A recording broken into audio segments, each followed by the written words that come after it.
यहाँ वही दास्तान चल रही थी 1928 से लेके 96 तक। आज भी वही दास्तान चल रही है। घर तिरंगा क्या, घर घर भारतीय जनता पार्टी का नारा गूंज उठेगा इंशाल्लाह। सिलेंडर कितने का मिलता है? उज्ज्वला योजना के तहत सिलेंडर कितने का मिलता है? उस वक्त कोई पैसा नहीं देना पड़ता, वो तो फ्री में मिलता था। जनता पार्टी किसी जालिम की पार्टी नहीं है, हम जुल्म के लिए पैदा नहीं हुए।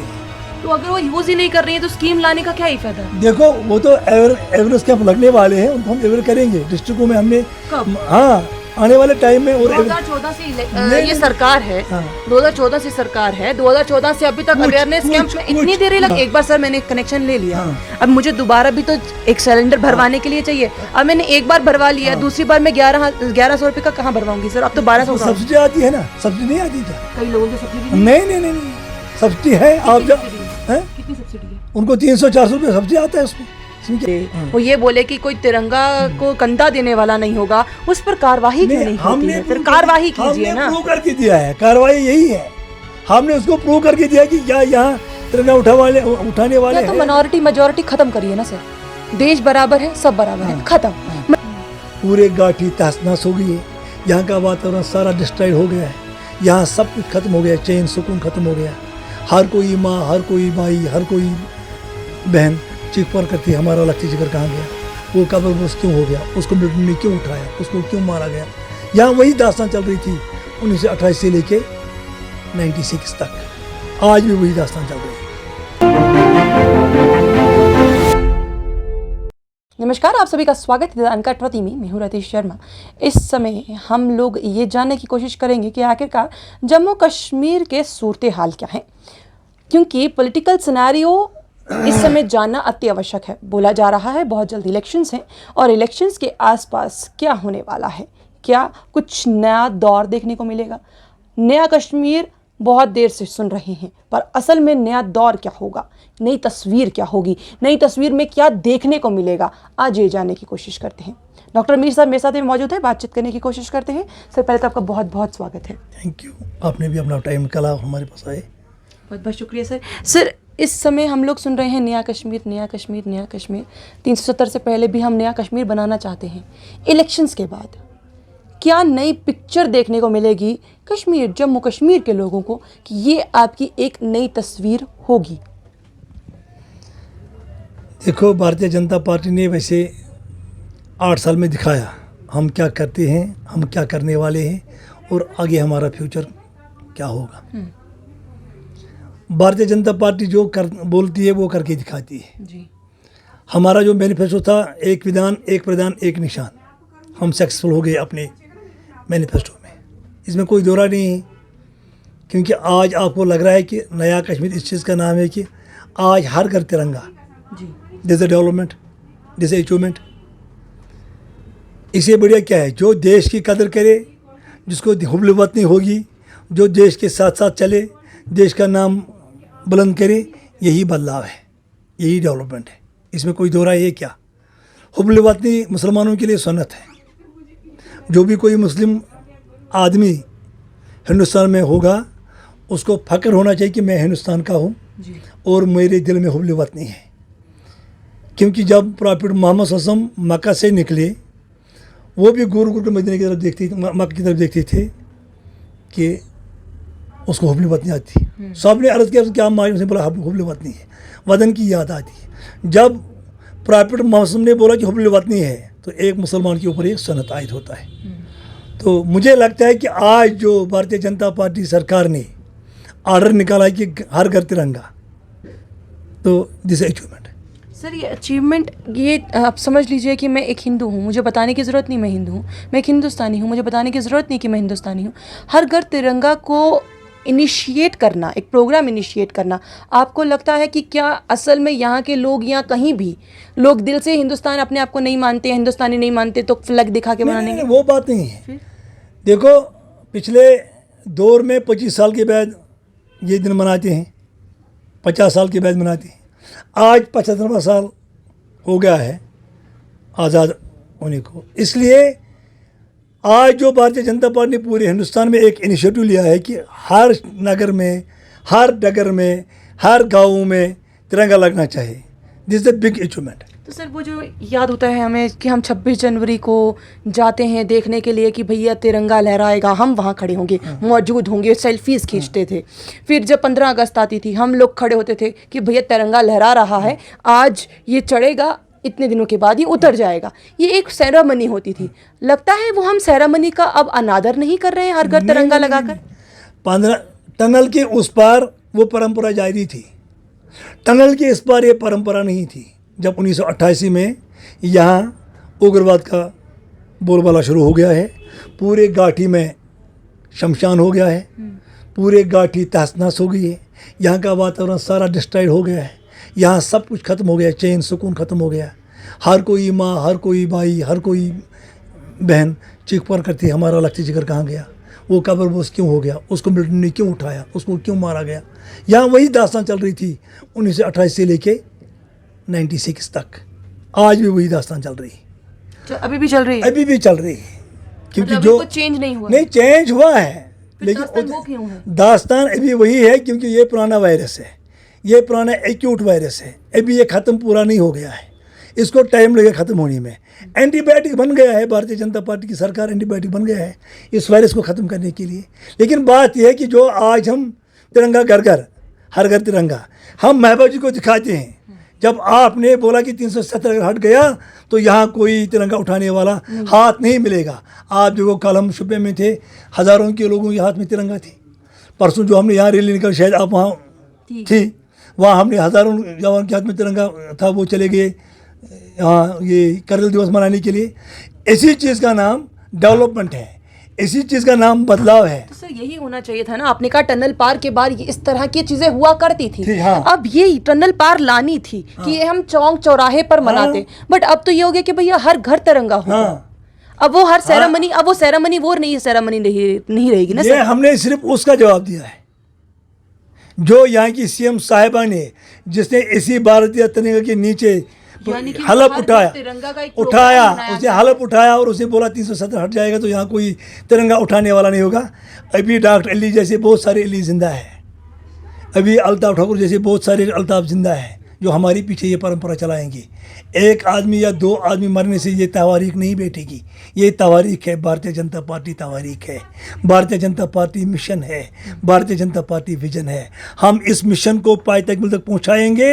घर घर तिरंगा क्या, घर घर भारतीय जनता पार्टी का नारा गूंज उठेगा इंशाल्लाह आने वाले टाइम में। यानी कि अब कोई फिर और पॉलिटिकल पार्टी रहेगी नहीं?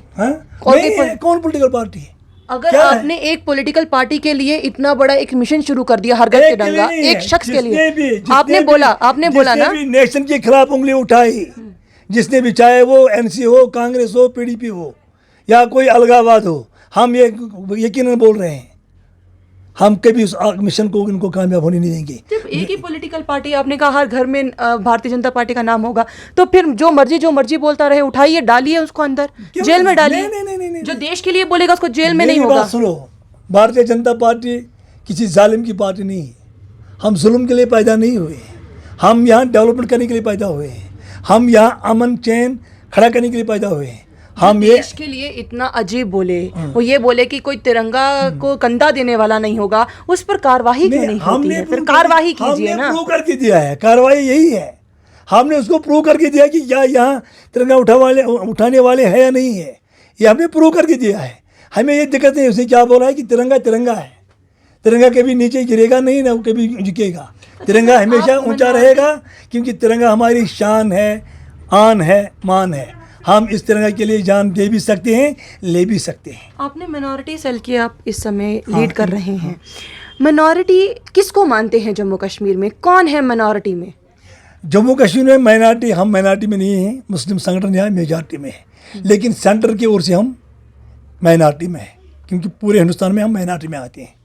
उसके ओर से यहाँ सिख हो या मुस्लिम हो या क्रिश्चियन हो, हम लोग माइनॉरिटी में हैं, इसी को हम माइनॉरिटी बोलते हैं। तो मिनॉरिटी के राइट से हम मतलब जो दूसरी चाहे सिख बिरादरी है, बुद्धिज़्म बिरादरी है, हिंदुइज़्म है, ये लोग महरूम क्यों हैं? बाकी पूरे देश को अगर मिनॉरिटी में कोई शख्स को रहने के लिए अगर उनको कोई बेनिफिट्स मिलते हैं, तो जम्मू कश्मीर में जो मिनॉरिटीज़ में है, चाहे वो सिख हो, बुद्धिज़्म हो, क्रिश्चियन हो, जो भी हो, उनको वो राइट्स क्यों नहीं मिल पा रहे हैं? सर स्कॉलरशिप कहाँ मिल रही है? स्कॉलरशिप कहाँ? मुझे बोलो ना, मैं रिजर्वेशन कहाँ मिल रही है? मैं मेंबर हूँ नेशनल यहाँ नेशनल मेंबर हूँ इसका, मौलाना आज़ाद अशरफ फाउंडेशन का। आप मुझसे पूछो मैंने कितनी स्कॉलरशिप बांटी है, मुझसे पूछो ना। मैं हर एक डिग्री कॉलेज में गया, मैं आपको फोटोग्राफ दिखाऊंगा। सर, अगर स्कॉलरशिप बट रही होती तो ये बात बोलने की जरूरत होती क्या कि हाँ, बेटी बचाओ बेटी पढ़ाओ। बेटी बचाओ बेटी पढ़ाओ, मैं आपको आइडेंटिफाई करके दूंगा कितने लोग मेरे पास आते हैं जिन्होंने इस स्कीम का फ़ायदा उठाया है, लाडली बेटी का फ़ायदा उठाया है, उज्ज्वला का फ़ायदा उठाया है, ये किशु का फ़ायदा उठाया, मुद्रा का फ़ायदा उठाया है। ये किसके लिए? उज्ज्वला का सर एक बार यूज़ हुआ, उज्ज्वला या 2 बार यूज़ हुआ, तीसरी बार तो आज महिलाएं यूज़ ही नहीं कर रही हैं। वो तो उनका काम है, लेकिन मैं ये बोलूँगी जो भारतीय लाया किसके लिए गया था उज्ज्वला योजना? अगर मेरे जैसी महिलाओं के लिए लाया गया, 350 स्कीमें यहाँ लाई है सिर्फ गरीब परिवार लोगों के लिए। उसमें मतलब 350 में 150 स्कीमें कटकार के लिए, इनके लिए है। तो अगर वो यूज ही नहीं कर रही है तो स्कीम लाने का क्या ही फायदा? देखो वो तो एवरेज कैंप लगने वाले हैं, उनको हम एवर करेंगे डिस्ट्रिक्टों में। हमने कब? हाँ, आने वाले टाइम में। और 2014 से ये सरकार है, 2014 से सरकार है, 2014 से अभी तक अवेयरनेस कैंप में इतनी देरी लग गई। कुछ डिस्ट्रिक्ट पड़े हैं, बाकी हर आप बड़गाम में आ जाओ ना, अगर आपके पास टाइम है कल आ जाओ, मैं दिखाऊंगा आपको, घर घर ले जाऊंगा अगर आपके पास टाइम है। सबके पास उज्ज्वला योजना है, आप आ जाओ। उज्ज्वला योजना के तहत सिलेंडर कितने का मिलता है? उज्ज्वला योजना के तहत सिलेंडर कितने का मिलता है? नहीं, उस वक्त कोई पैसा नहीं देना पड़ता, वो तो फ्री में मिलता था। फ्री? अभी भी फ्री में? नहीं, फ्री नहीं, उस वक्त कनेक्शन फ्री में मिलता था। कनेक्शन नहीं सर, उसके बाद अरे एक बार सर मैंने कनेक्शन ले लिया, अब मुझे दोबारा भी तो एक सिलेंडर भरवाने के लिए चाहिए। अब मैंने एक बार भरवा लिया, दूसरी बार मैं 1100 रुपए का कहाँ भरवाऊंगी सर? अब तो 1200 का। सब्सिडी आती है ना, सब्सिडी नहीं आती क्या? कई लोगों को सब्सिडी नहीं, सब्सिडी है। आप जब कितनी सब्सिडी है? उनको 300-400 रुपये सब्सिडी आता है, इसमें क्या है? सब्सिडी आता है। आप कोई तो बंद आप नहीं होगी है, गैस में सब्सिडी बंद नहीं है, गैस में सब्सिडी है, हर एक व्यक्ति उसका लाभ उठाता है। लेकिन आपको कोई मिसगाइड करे तो मैं क्या करूँ इसमें? वो तो मेरा कसूर नहीं है। नहीं, आप एक जर्नलिस्ट है, आपका काम है, जर्नलिज्म का काम है, मास के काम क्या, उसको खाल उतारो ना। आज मेरे साथ मैं दिखाऊंगा। वही सवाल करने आई ना सर, मैं कि वही आज अगर 11-12 मुझे बताइए जैसी है, आप आ जाओ, मैं आपको दिखाऊंगा। जहाँ मैं रहता हूँ ना, जहाँ मैं रहता हूँ वहाँ रहना किसी भी लीडर का मतलब महत्वपूर्ण है, किसी भी पार्टी का लीडर रहना महत्वपूर्ण है। जहाँ मैं रहता हूँ आप आ जाओ, मैं तमाम सिर्फ जो ये है बेनिफिट्स को आपके सामने लाऊं, आप उनसे बात करो। तो क्या अब या तो सर मैं दोबारा उसी सवाल पे आती हूँ, या तो मिनॉरिटी मेजॉरिटी खत्म करिए ना सर। देश बराबर है, सब बराबर है, खत्म। मिनॉरिटी मेजॉरिटी होना नहीं चाहिए। अगर एक पॉलिटिकल पार्टी की अलग अलग धाराएं बन रही हैं कि मेजॉरिटी मिनॉरिटी, अगर मेजॉरिटी मिनॉरिटी है फिर उसमें इतनी परेशानियां क्यों है ना सर? फिर लाइए ना। आपके एक सुझाव से ये चेंज हो तो भेजो ना सुझाव। 2019 में जब ये आपकी सरकार बनी थी पीडीपी के साथ, आप सुप्रीम कोर्ट तक तो गए थे बात करने के लिए? क्या आप सुप्रीम कोर्ट तक बात करने गए? आपने कहा हम आवाज उठाएंगे, आपकी मैनिफेस्टो में था। आज वो मैनिफेस्टो कहाँ पे है? He is under trial. इसमें क्या है? कोर्ट में है, जब कोर्ट डिसीजन देगा तो हमें थोड़ी ना करेंगे। कोर्ट डिसीजन देगा उससे पहले कि आप लोग नहीं बोलेंगे। ये जब कोर्ट में मामला हो गया, कोर्ट के सामने हर कोई बेबस है, वहाँ किसी की नहीं चलती। के सामने हर कोई बेबस है, अंडर ट्रायल है। अंडर ट्रायल तो 370 भी है सर, पर आप बोलते हैं कि जो मर गया सो मर गया, वो वापस नहीं आएगा। 370 जो है ना, 370 सिर्फ वो एक ऑडियो का ढांचा था। यहाँ कहीं वही तो बात है, वो भी तो कोर्ट में है। हम कोर्ट के ट्रायल को भी तो नकार रहे हैं ना। यहाँ पे 370 पे अमेंडमेंट हो गई है मेरी बेटी, उसमें अमेंडमेंट हो गई है, उसमें 20-25 बार अमेंडमेंट होगी। जो 370 है, 370 यहाँ पूरे जम्मू कश्मीर कहीं अमेंडमेंट नहीं था, इसीलिए हमने इसको हटाया है। वो खाली एक स्ट्रक्चर था जिसके जो कोर्ट में है। कोई कह रहा है कि हम आंतरियों से बाहर लाएंगे, कोई कहता है हम दफना चुके हैं। जो उसके अंदर फेफड़ा था, कलेजा था, गुर्दे थे, वो तो उन लोगों ने खाए जो आज डंडोरा पीटते हैं। जो उसको ध्वजा उड़ाने वाले थे वही आज डंडोरा पीटते हैं। वो अब वापस आने वाला नहीं है, क्योंकि जो उसमें अमेंडमेंट की गई है, एज पर अमेंडमेंट कोर्ट वही डिसीजन देगा जो आज खड़ा है, वो अमेंडमेंट नहीं हो जाएगा। लेकिन जो आप उसकी बात करें माइनॉरिटी की, माइनॉरिटी ने कोर्ट में डाला है, ही इज अंडर ट्रायल। जब कोर्ट डिसीजन देगा हम लबेगा करेंगे, हमें कोई दिक्कत नहीं। वो चीज़ अगर आप बोल सकते हैं कि कोर्ट डिसीजन देगा, हम उसको मानेंगे, बहुत बढ़िया। सुप्रीम कोर्ट सबसे बड़ी कोर्ट है, उसकी बात माननी चाहिए। तो इस समय भी तो 370 भी तो कोर्ट में है, बट इस समय तो जब अलग अलग जगहों पर जा रहे हैं आप, तेजस्वी जी भी यहाँ पर आए, तेजस्वी जी मैं यहाँ पर एक बात करती हूँ। तेजस्वी जी यहाँ पर आए, जब लाल चौक में आए, उन्होंने बात ही 370 को की कि हमने 370 हटाया। जब 370 ऑलरेडी सुप्रीम कोर्ट में ट्रायल में चल रहा है, तो फिर कोई ये कैसे चल रहा है? कुछ पता है कब से चल रहा है? शुरू हुआ ना सर, जुलाई में शुरू हुआ ना सर। नहीं, कब से? वो तो कब से गया हुआ था ना कोर्ट में, अलग अलग पॉलिटिकल पार्टीज लेके गई थी, बट उसके बाद 370 आज कोर्ट में नहीं चला गया। अभी तक गया नहीं है। मेरी बात सुना, वो सिर्फ लोगों के लिए एक धोखा है, एक चकमा है। क्या एक नोटिस निकली सरकार को, कोर्ट से एक नोटिस निकली? आपके पास कोई नोटिस है सरकार की ओर से, भाई ये क्यों हट गया नोटिस? मतलब आप मानते हैं कि अभी तक सुप्रीम कोर्ट में गया ही नहीं है? कुछ नहीं है, ये सारा झूठ है। ये सिर्फ कश्मीरियों के लिए एक वो धोखा है, चकमा है, बाकी कुछ नहीं। कोर्ट शोर्ट में कुछ नहीं है। बाकी जो माइनॉरिटी का है, माइनॉरिटी का फैसला क्या हम सर आंखों पे उठाएंगे, इसमें कोई शक नहीं। तो यानी कि फिर आप उस समय मिनॉरिटी किसके बन जाएंगे? मिनॉरिटी उस समय किसके बन जाएंगे? कौन? आप तभी तो मिनॉरिटी को लीड करेंगे। तब मिनॉरिटी जब लीड करेंगे तो किसको लीड करेंगे? नहीं, मैं तो पार्टी का लीड करूँगा ना। मेरे पास पार्टी एक ही है, ये मेरा परिवार है, चाहे इसमें हिंदू हो, मुस्लिम हो, अभी सिख आप हो। मिनॉरिटी किसको लीड कर रहे हैं? हाँ, मैं मुस्लिम हो, सिख हो और क्रिश्चियन हो, हम इनकी लीड तब करें। किसको लीड करेंगे? किस जब अगर सुप्रीम कोर्ट का सारे भाई, जजमेंट आता है। सारे भाइयों की, तब सभी को, सब। मतलब मिनॉरिटी में तब मेरे पास हर एक धर्म आ जाएगा। हमारे पास ये दिक्कत नहीं है। भाजपा एक परिवार है, हम एक परिवार की तरह चलते हैं। हमारे पास हर एक व्यक्ति एक जैसा है, हमें कोई दिक्कत नहीं है। सब लोग एक, हिंदू हो, मुस्लिम हो, सिख हो, बौद्ध हो, हमें कोई दिक्कत नहीं है। हम इसको एक परिवार मान रहे, एक परिवार की तरह चलाते हैं और चलते हैं। आपने एक शुरुआत की थी कि ई श्रम कार्ड देने की बात हुई थी। यहाँ पे ई श्रम कार्ड कितने लोगों को बांटा गया हाँ, कश्मीर में? वो आपके पास आंकड़ा होगा, मेरे पास कहाँ होगा। आप तो एक जर्नलिस्ट हो। तो आप देते नहीं, बांटते नहीं, हम क्यों बांटेंगे? वो तो गवर्नमेंट की योजना है, तो गवर्नमेंट दे देगी, हम क्यों देंगे? हम कहाँ से देंगे? आप गवर्नमेंट का पार्ट हैं? गवर्नमेंट मैं गवर्नमेंट नहीं हूँ, मैं पार्टी हूँ।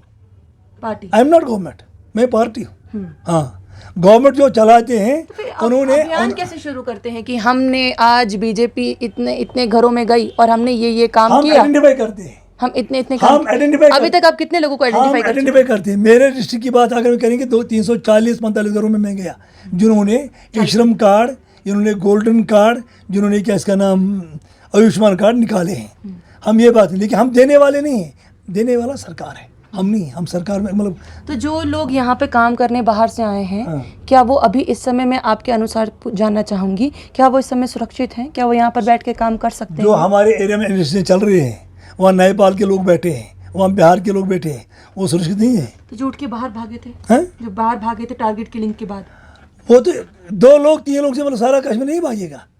टारगेट किलिंग किसने करवाई? ये भी सुनो, आप बोलो ना। कौन बोले हैं? सर आप बताइए, हम ही बोलो, किसने करवाई? किसने करवाई सर? जो यहाँ लोग बैठे थे पिछले 40 साल 50 साल यानी कि टारगेट शासन, किलिंग आपको लग रहा है ये एनसी वही रेस्पॉन्सिबल है, और कौन है रेस्पॉन्सिबल? वही लोग हैं, और कौन है? जिन्होंने यहाँ उग्रवाद को लाया, जिन्होंने पाकिस्तान को यहाँ दावत दी, वही लोग टारगेट है, और कौन है? उन्होंने उन लोगों ने यहाँ का वातावरण खराब किया है। जब राजू फारूक यार चल रहा था, उसी वक्त यहाँ पाकिस्तान हाथ डाला है। तब तक पाकिस्तानी क्यों नहीं थे यहाँ? उस वक्त तक क्यों नहीं यहाँ का वातावरण खराब हो गया? तब तक मैं मतलब जम्मू वाले यहाँ दिन भर रात भर घूमते थे, उनको कोई दिक्कत नहीं थी। जम्मू वाले यहाँ थे, हम लोग आप जम्मू उनको जाते। वापस जो लोग यहाँ से चले गए हैं उनको वापस कैसे लाइएगा कि भैया आइए काम कीजिए, आप चिंता मत कीजिए, क्योंकि जम्मू में तो वो लोग रोए हैं। टाइम विल कम, घबराने की जरूरत नहीं है। बिल्डिंग बनाने में 4 ईंटें टूटती भी हैं, सारी ईंटें ठीक नहीं रहती।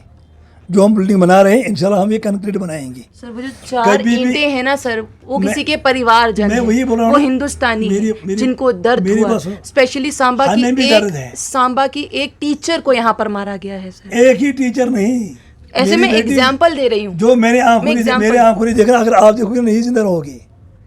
जो मेरे आंखों ने देखा ना 40 साल में, अगर आप देखो जिंदा नहीं रहोगे। मैंने कितनी लाशें यहाँ उठाई वो मैं जानता हूँ, आपको पता नहीं है। वो मैंने कितने समीर को उठाया, मैंने कितने राजू को उठाया, वो मैंने देखा है, आपने नहीं देखा। बहुत बहुत शुक्रिया सर मेरे साथ जुड़ने के लिए। तो द अनकट रति में अभी तक बात हो रही है इस चीज़ को लेकर कि मिनॉरिटी मेजॉरिटी, क्योंकि सर मिनॉरिटी को यहाँ पर लीड कर रहे हैं। अब आहिस्ता आहिस्ता, क्योंकि इसी पॉलिटिकल पार्टी ने पिछली सरकार में ये कहा था कि हम आने वाले समय में उन लोगों को तवज्जो देंगे। पिछली बार वो दे नहीं पाए थे अपनी सरकार में, पर उन्होंने कहा था कि हम तवज्जो देंगे जो असल में मिनॉरिटी हैं, ताकि उनको सभी सहूलतें यहाँ पे मिल सके। देखिए, मैं ना किसी की मिनॉरिटी या मेजॉरिटी के खिलाफ हूँ या किसी तरह की कोई बात होनी चाहिए। सवाल ये निशान ये है कि अगर रिजर्वेशन है तो सभी को प्रॉपर रिजर्वेशन मिलनी चाहिए, अगर रिजर्वेशन नहीं है तो किसी को भी नहीं मिलनी चाहिए, ताकि कोई एक जो सबसे ज़्यादा ज़रूरतमंद इंसान है कहीं वो पीछे छूट ना जाए। अब आपको क्या लगता है अपनी राय कमेंट बॉक्स में ज़रूर रखिएगा। बने रहिए द अनकट रति के साथ।